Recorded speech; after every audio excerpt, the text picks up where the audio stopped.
At my granddaughter's school fundraiser, the gym speakers played a plea for donations in my voice, my timbre, my pacing. I had never said those words. I looked up at the screen and saw Grandpa Walter's Cancer Fund. I followed that fake voice back to a shiny new, family media company my son had started in our town, and halfway through their hard drives I heard a different voice that froze me in place, my late wife's voice, selling monthly subscriptions. Before we dive deeper, don't forget to subscribe and drop a comment letting us know where you're tuning in from. My name is Walter Hayes. I taught audio engineering at the community college for 23 years. Before that I ran sound in studios where bands fought like wolves and preachers demanded to be louder than their sins. I know microphones. I know hiss. I know the exact spindle whine of the old TIAC reel-to-reels. I also know my wife's voice the way I know my own hands. It began on a Saturday in April, at the school gym that still smells like varnish trapped under decades of sweat. There were folding chairs, a table of brownies, sun cutting through the high windows. Lily, my 10-year-old granddaughter, wore a paper star taped to her sweater. She waved at me from the risers and mouthed, "Hi, Grandpa," the way she has since she learned letters. Max, 7, dangled his legs and banged his sneakers against the metal.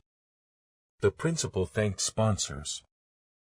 The jazz band bleated through Autumn Leaves.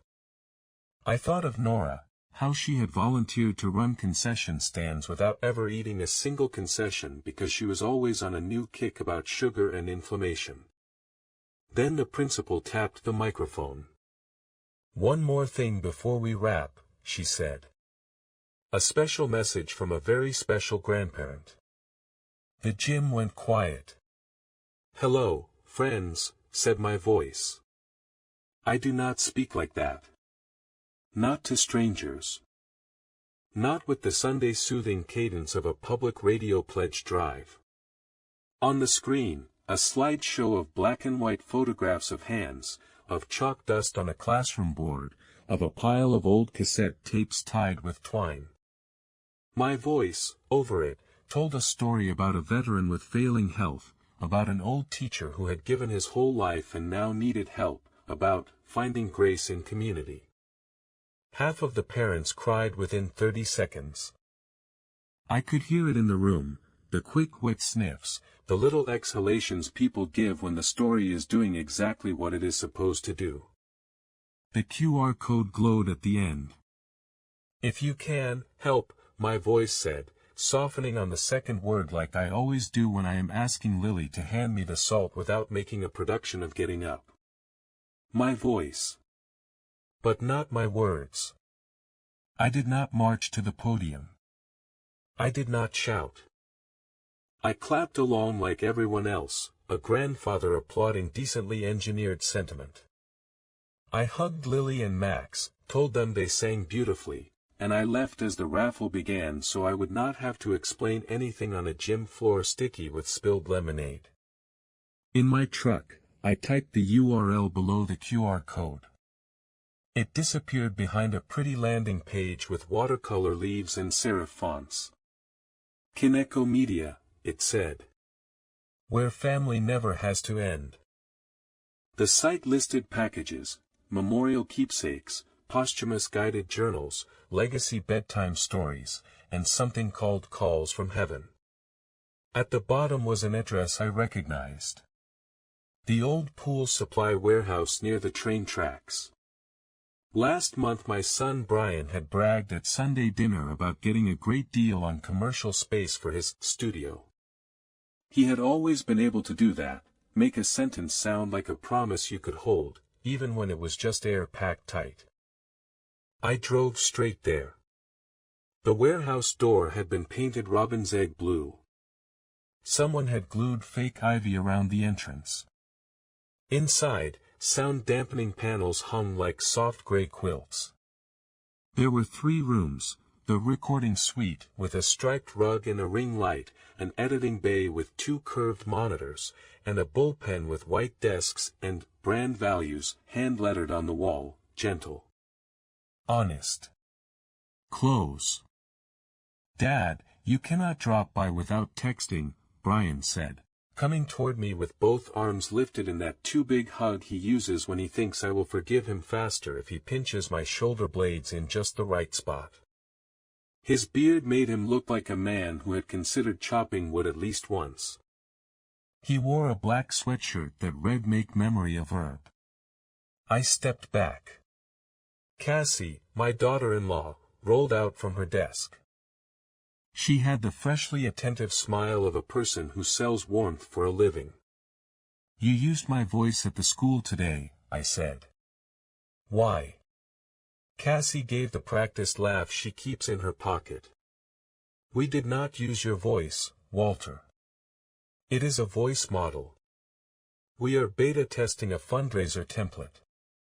It performed really well. Everyone loved it. It was for a good cause." "What cause?" I stared at my son. "It is a partner fund," he said. "The school will see the money." It was a demonstration of our technology. We are, Dad, look at me, we are helping people. The whole industry is moving this way. Why should private companies be the only ones to harness the power of connection? The power of connection, I repeated. It has been proven, Cassie added, leaning forward. Use the voice of someone a community trusts, and you deepen engagement. It is like the old days, you know. When the local radio host read the community bulletin. It is intimate. Have you built models of anyone else in the family? Brian and Cassie shared a glance. A flit. A blink you could miss if you were a stranger. My tongue felt thick. I walked to the editing bay. On the left monitor an audio workstation bloomed, tracks stacked like thin blue rivers. Clips named things like Nora Bedtime 1, Nora Graceland Red, W. Hayes PSA Clean, Lily 3 Ad Red Sweet. I put my hand on the back of the gaming chair and leaned. "Play that one," I said, and pointed to the top clip with Nora's name. "Dad," Brian said, a hand out, but not the stopping kind. The soft kind. He remembered when he was 6, I used to stop him from touching the tubes on the old Fender amp by placing my finger lightly on his wrist so he would feel the warmth and obey his body's sense of danger. He tried that same move now on me. I clicked. The room filled with Nora's voice. "Once upon a time," she said gently, "there was a little girl who could not sleep until she heard the sea. But the sea lived in her grandmother's throat. It was her. It was very nearly her. There was a synthetic cleanliness in the sibilance and the timing was a fraction too regular, like the pauses were measured with tweezers, but if you were a grieving parent trying to soothe a child with an old story, you would weep and you would not notice the neatness." "Where did you get source material?" I asked. I did not look away from the waveforms. "I mean, we live in the same town," Brian said. "Your ham radio archive. The voicemails. Mom read bedtime stories into your phone when Max was born, remember? She wanted the kids to have them. She wanted them to have her voice. We are honoring that. The ceramic box. Our hallway. The cedar shelf. A box painted with orange flowers. The tapes inside. Nora's bedtime cassette from when Lily was 3 and would only fall asleep to Goodnight Moon, done in Grandma's whisper. My stomach turned. I had seen that box last week when I dusted because the poplar in the backyard had dumped half the county on my porch, and dusting is what I do when the house feels emptier than usual. "It is in your old study," Brian said quickly. "We did not take anything. We used the copies on your laptop." My old laptop. He had set up my email when the community college moved to the new system. He had told me not to worry about the file structure because he had a daddy folder on the cloud where he put sentimental things I would not know how to retrieve. I thought it was kindness then. Now I understood it as a drawer he had pulled out of me and kept in his own house. Do not ever use my voice without my permission again, I said. And do not use your mother's for anything you sell. Cassie crossed her legs in a way that made the sole of her shoe show red. We are not selling Nora's voice. We are offering people comfort. Show me your pricing page, I said. She handed me an iPad. There it was. Monthly tiers. Bronze, 3 minutes per month with your loved one. Silver, bedtime stories and holiday greetings. Gold, custom messages, event appearances, legacy coaching, with a certified grief counselor overlaid with generated speech. There were heart emojis under customer testimonials. One read, "My dad told me he was proud of me for the first time. Thank you, Kineko. And where did you get consent?" I could hear my own voice go quiet in the way students used to describe as ice on a calm lake. From the dead. We are in a new era, Cassie said. Law follows culture. The culture wants this. We are careful. We put everything in a memorialization framework. Families sign on behalf of their estates. What family? I asked. Their families, she said. Sons and daughters. I looked at my son. You told me money did not matter after your mother died, I said. I told you money was not the point, he replied. Meaning is the point. This is work that makes meaning. I left before my anger became something that would make me small inside my own skin. Anger is a hand with a fuse. I have been a father long enough to know the smell of a fuse lighting. I sat at my kitchen table until midnight with a legal pad and the tea Nora used to call wet hay. I wrote headings in block letters. Ownership. Consent. Voice right. Right of publicity. Fraud. I wrote, call Clarice in the morning. Clarice Miller is 60. A friend from the campus who finished law school at 45 after deciding adult students in night classes should not be bullied by administrators who loved budgets more than people. She came to the funeral with soup and sat with me for an hour while the casseroles compared themselves on my counter. When she picked up the phone, I did not bother with polite preambles. Walter, she said, you sound like the kind of quiet that comes after someone has broken into your house without touching a lock. They did not break in, I said. They used a key I gave them 18 months ago. I told her everything. The fundraiser. The subscription page. Nora's voice calling the sea. Clarice listened the way good nurses listen, to the breath between sentences. You know state law on right of publicity is a mess, she said finally. But we have enough. It is identity appropriation without consent. It is deceptive advertisement. It is a consumer protection issue if they are using your authority in this community to solicit donations. I do not want their money, I said. Then what? She asked. I want the world they are building to be smaller than my wife's actual life. I want them to feel the shame they do not feel yet. And I want the tapes back in my house. Clarice hummed in agreement the way she does when she is writing a plan she knows I will approve. Also, I said, I need to know if any of those voices have been used to harm anyone. To harm, she repeated. I heard my own voice asking for money for a fictional illness, I said. I need to know what they asked my wife to sell. On Monday morning, I found out. It came from Lily, who still trusts me with her secrets the way a kid trusts the one adult who never makes fun of her for crying at the wrong parts of movies. I had gone to pick her up from school because Cassie sent a text saying she was double booked and could I be a hero. I am always a hero if it means I get 30 minutes with my granddaughter and her lunch box that smells like strawberries. Do you like when Nana tucks you in now? I asked carefully as we buckled in. When she reads the stories on your tablet. Lily nodded. It is nice. Except the part where she talks about vitamins. What vitamins? She says I should take the gummy kind from the blue bottle because she wishes she had taken those more. She says the blue bottle makes your hair shine. My hands tightened on the steering wheel. Nana says that in the stories. In the middle, Lily said. She says it softly.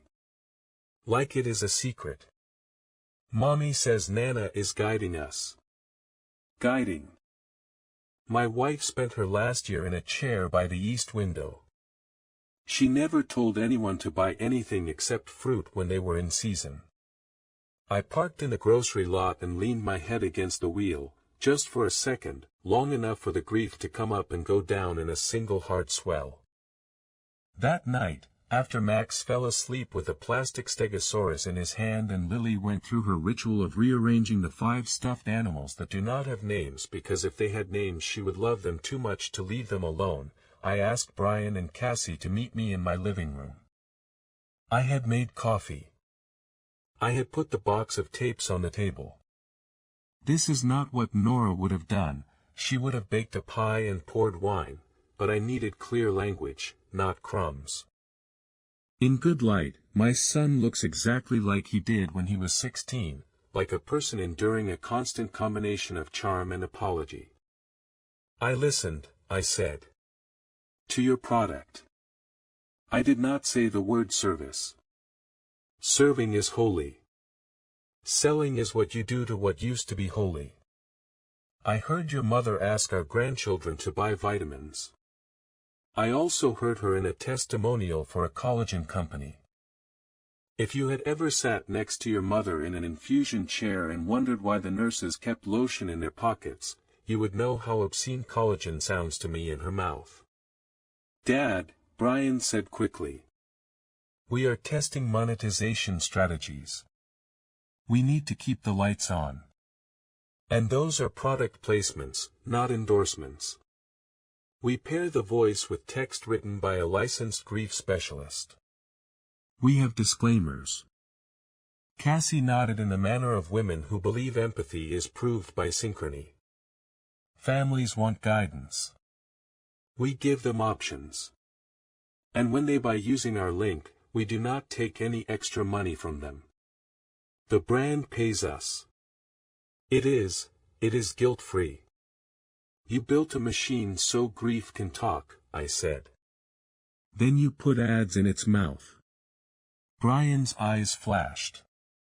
You built machines so preachers could shout louder than their sins. I deserved that. I had stretched microphones toward men who believed volume was absolution because I needed to buy Max a bicycle.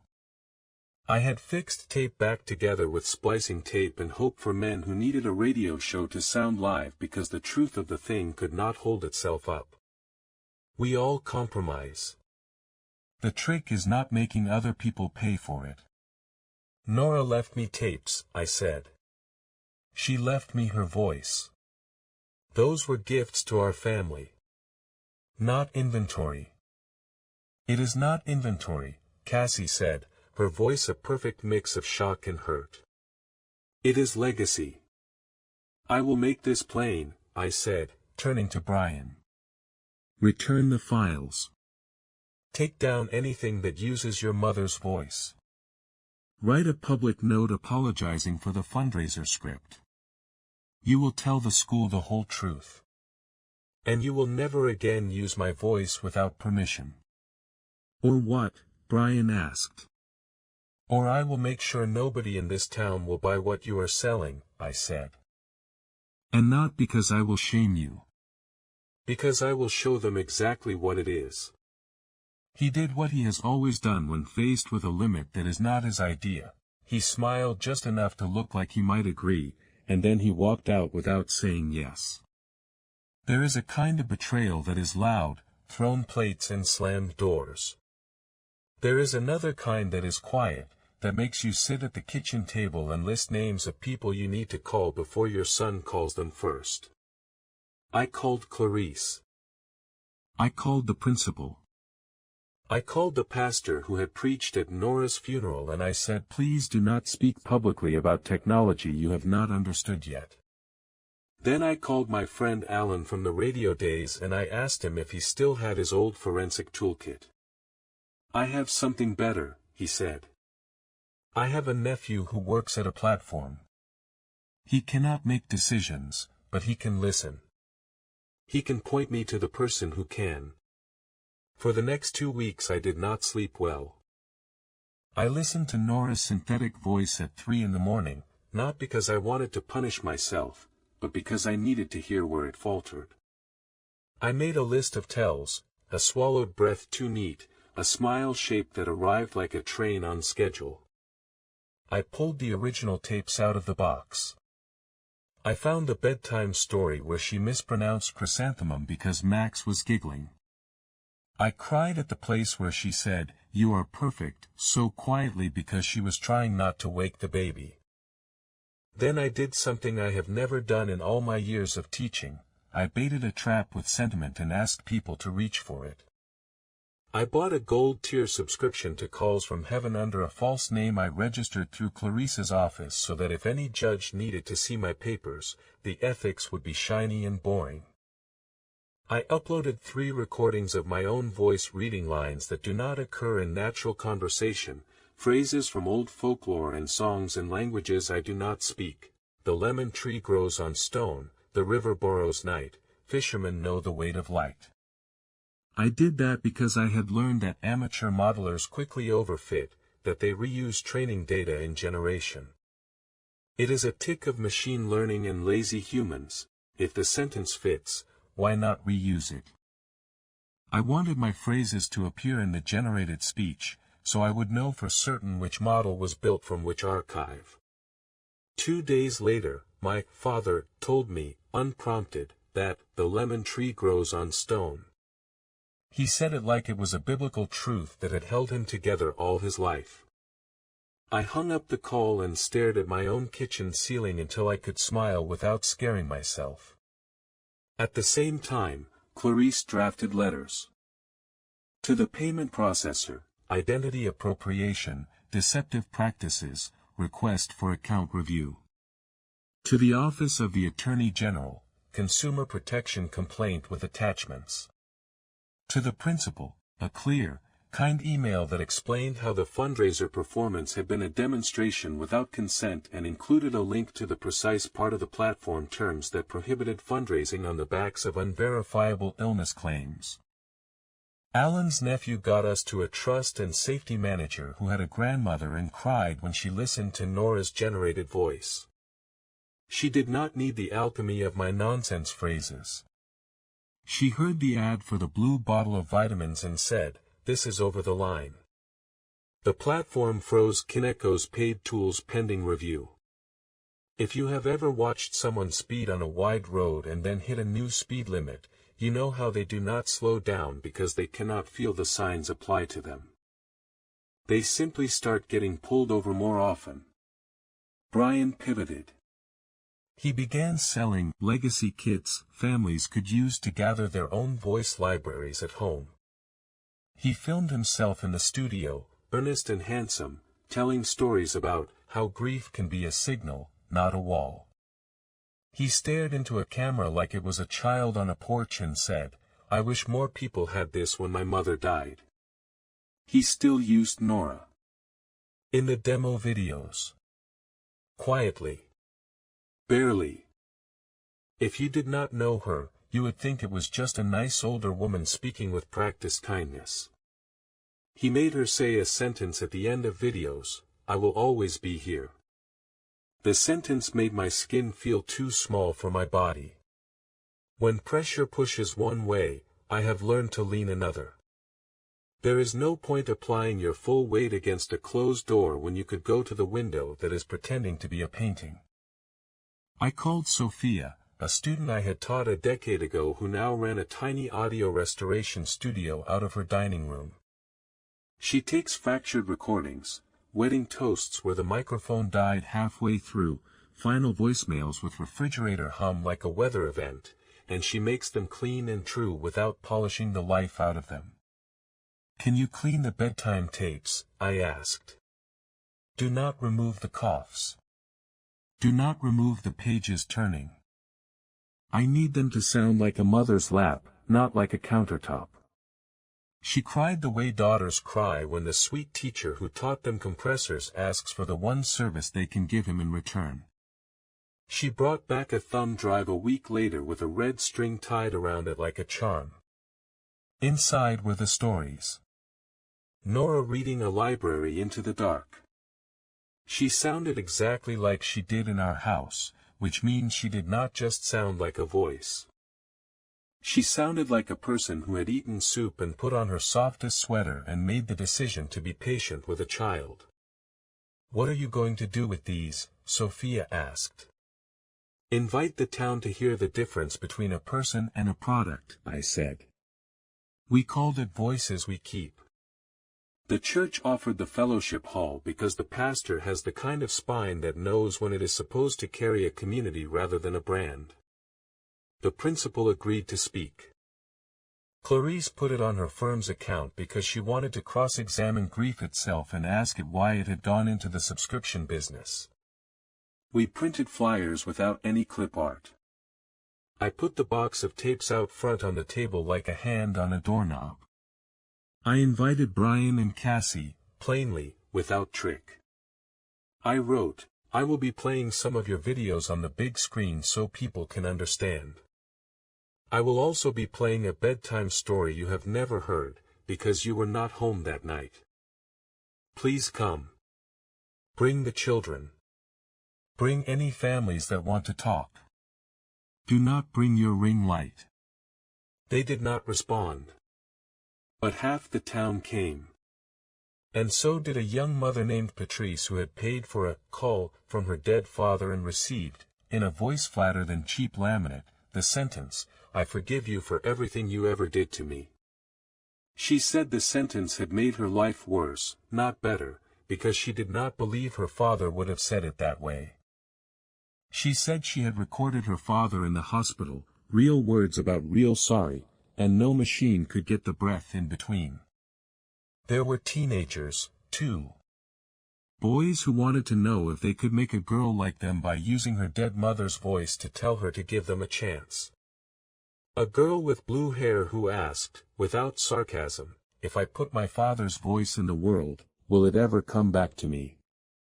It was grotesque and tender, a room full of people holding the slick shape of a new sin and trying to name it so they could put it down. Near the end, I played one of Kineko's demos, the one where Nora said she would always be here, and then, after a breath long enough to make the room lean forward, I played the clean tape of Nora saying goodnight to Max. She made up a song about a dragon who lost his hat. She coughed. She said, "Oh dear," because she had forgotten the name of the boy in the book and Max had whispered, "James," like it was top secret, and once she laughed, not because anything was funny, but because he had put his fingers on her face to feel the words. When the story ended, the room exhaled in a single sound I have only heard twice, once when the power came back at the hospital after the lights died during a storm, and once at a revival tent when a boy who had not spoken in 2 years said, "Mama." Cassie was standing at the back with her arms folded, the way people cross their arms when their coats are not warm enough. Brian had the children pressed close to his legs. I did not speak to them. I did not make eye contact. He looked at the floor, which he never does, and she looked at me like a person who has found herself standing on the wrong side of a line she did not see. The pastor invited anyone to come to the microphone who needed to put something down. Patrice went first and said, "I am unsubscribing," And the room laughed because the only way to bleed without making a mess is sometimes to laugh. Then the principal spoke. She said the school would not accept funds raised by any synthetic plea, no matter how moving, no matter how good the intention. She said the children deserved real voices telling them real truth. She said we would make our own bedtime stories in the kindergarten next week with crayons and recorders and crumbs. They left quietly. No scene. No screaming. I would have preferred screaming. Screaming is honest. Quiet departure is what you do when you are calculating your next post. The next morning, a courier knocked. He handed me a padded envelope. Inside was a thumb drive labeled Moem Voice Final and a torn sheet from a legal pad with my son's handwriting. I did not know how to stop, he wrote. I am sorry. Please be kind to the kids. I do not know how to fix this without breaking more. He had always had a talent for building floorboards over holes he did not know how to fill. The payment processor banned Kineko. The Attorney General opened a file big enough to frighten a media buyer. The platform removed their account with a sentence about violations of human dignity guidelines that read like it had been written by a committee that had argued properly. Cassie started a new brand within a week to help small creators manage ethical legacy kits. Brian took the children to his in-laws for a while so the town would cool down. I asked Clarice to go light on the public language. She said I am a lawyer, not your conscience. I said yes, which is why I listened to you. I spent a month thinking about writing a social media post. The draft in my head kept trying to be kinder than the anger deserved. I deleted it. Instead, I made a wooden box for the tapes, heavier than it needed to be, with a lid that size when you close it. I put the box on a shelf at eye level. When Lily and Max came over on a Saturday because the world continues even when adults break remarkable things, Lily touched the wood and said, "Does it hold the stories?" I said, "It holds the days." We ate soup at the table with the bad leg. Max wanted to know if you could make a dinosaur talk with a machine. He had a blue drop of paint under one fingernail from art class. I said the goddess truth, yes, you can make anything talk. The question is what you want it to say when it does. Can Nana say something just to us? Lily asked, so softly I almost missed it. I walked to the shelf and took down the story I had never played in public. It was not a reading. It was the last message Nora left on our machine before the machine became a slab of plastic that blinked and no longer gave the world back to us. I had not listened in a year. I waited until the soup bowls were pushed aside and the afternoon light had turned the kitchen table into an instrument. Nora's real voice filled the room. If you are hearing this, she said, it means I am late for my own house. I am probably buying a pint of strawberries that I will regret because they will be mushy. She laughed softly. Walter, do not forget to take the sheet out of the dryer so it does not smell like a church basement. Lily, brush your teeth even if you only brush the front ones. Max, tell your toys good night because they worry when you leave them on the floor. I love you. I love you. I love you. No ads. No prompts. No comfort sold in subscription tiers. A human voice telling the truth it could hold that day, which was all the truth we needed. People ask me if I forgive my son. They ask me if I will ever speak to Cassie again. They ask me if I think what they did was evil or stupid or just retail grief. I do not know what word belongs to it yet. I do not like to label a thing until I know what letting it out of the jar might do in the room. I do know this. They took my voice and my wife's voice to make money, and I used mine to make a door. 2 months later, when the Attorney General's investigator called to ask if I wanted to submit a victim statement, I wrote one sentence. Please remember that a voice is not a product. It is a person who has decided to meet you. I mailed it.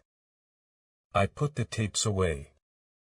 I carried Max on my shoulders at the summer festival and bought Lily 2 paper stars from a vendor who said she had seen my event and cried. When we passed the old pool supply warehouse, the robin's egg blue door was gray again and the fake ivy lay in a heap like a costume discarded after a play. On our porch that night, Lily asked if the sea lives in my throat like in Nana's story. I said no, the sea lives in itself, but if you are very quiet you can hear your own heart sound like the tide.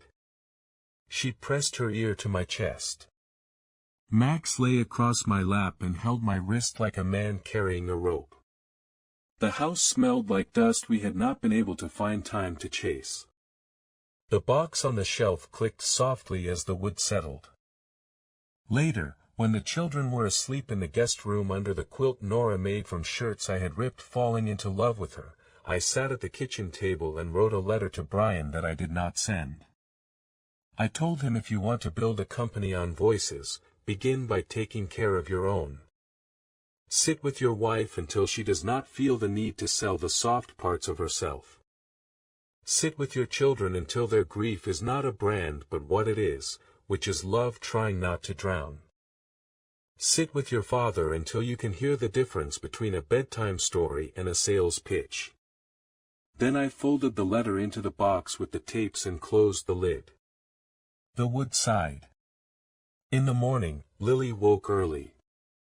She padded into the kitchen with her hair wild and said, "Can we record a new story for us to keep?" "We can," I said. We sat on the floor because she likes to do important things on the floor. I held the old recorder that has a dent from when I dropped it during our 25th anniversary party while trying to make a toast. Lily said, "Once upon a time, there was a girl who knew the difference between a person and a product, and she chose the person every time." She looked up at me. "Is that too short?" "It is everything," I said. We listened back to ourselves. It sounded like a kitchen and morning and a child who would not be bought. It sounded like the sea, but not from a throat, just the real thing coming and going without asking anyone's permission. When I switched the recorder off, the room went quiet. Not the dangerous kind of quiet that follows betrayal. The kind of quiet that follows a door closing after a friend has gone home and left their laugh in your walls. The good kind. I used to believe a legacy was a thing you left in a will. A house, a watch, a bank account. I know better now. Legacy is the sound of your real voice in someone else's mouth when you are not there to hand them the words. My son built a company to sell voices. I built a room where the original ones could breathe. And when this is all retold by someone else someday, I hope they leave in the coughs and the pages turning, because those are the parts that prove we lived. Hello everyone, and thank you for watching. I truly hope you enjoyed listening to the story as much as I enjoyed creating it.